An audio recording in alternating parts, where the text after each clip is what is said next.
We're here in Albstadt, conclusion of the elite men's race at the Mountain Bike World Cup, talking with Pete Disera from Norco Factory Racing, who just finished 29th. So, Pete, pretty tough day out there. I know the women had it a little muddier than you, but I think it was still pretty muddy for you guys.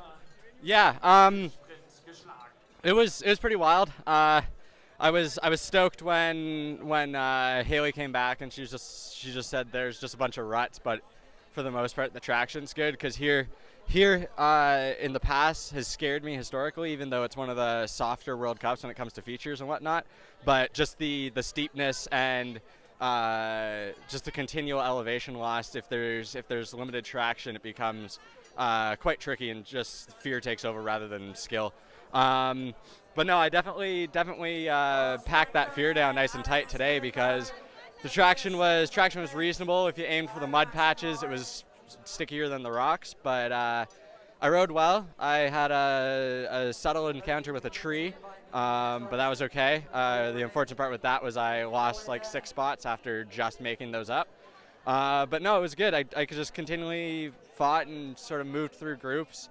Didn't try to settle. I settled a few times, couple minutes here and there, and then would talk myself out of it and get past the guy. But no, it was some good battles. The elite field is definitely different than the under 23 field, I can say that. Yeah, I mean, you've got an extra lap, and the speed, I think, is probably another gear higher.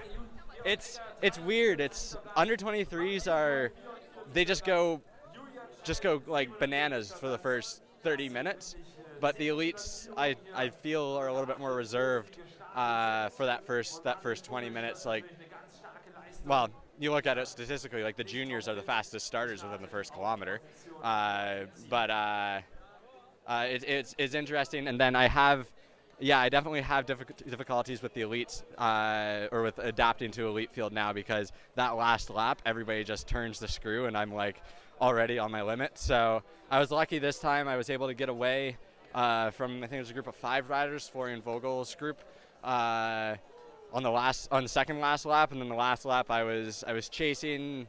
I was going for a bit of a shooting for the moon, trying to get a top 25. It was about 40 seconds up, and I was like, oh, I can do it if they start making mistakes, but they didn't make mistakes. So I think I stayed 28th, so that's good.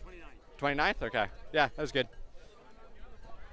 So, I mean, you're number 52, so you're going to move up a bit, but maybe not quite into the top 40 for the short track, but you might be getting close. Yeah, that'd be a goal for this year, to get into one of those. I think I have not a reasonable shot if everything goes my way in one of those short tracks. So next week, Nove Mesto, not quite as steep a climbing, but still a lot of climbing. Yeah, Nove Mesto is weird because it's all punchy, short, and limited rest. Definitely limited rest there because the descents are so gnarly. Historically, with this first double header of World Cups, I do better at the second one, which has always been Albstadt. So this will be fun with the reverse to see if I have better legs next week. I felt good, but I didn't have that like whole I'm cross-eyed punch. I just kind of had that like let's just steady grind through everybody. So I'm happy with today for sure. Well, congrats, and we'll see you next week. Thank you. See ya.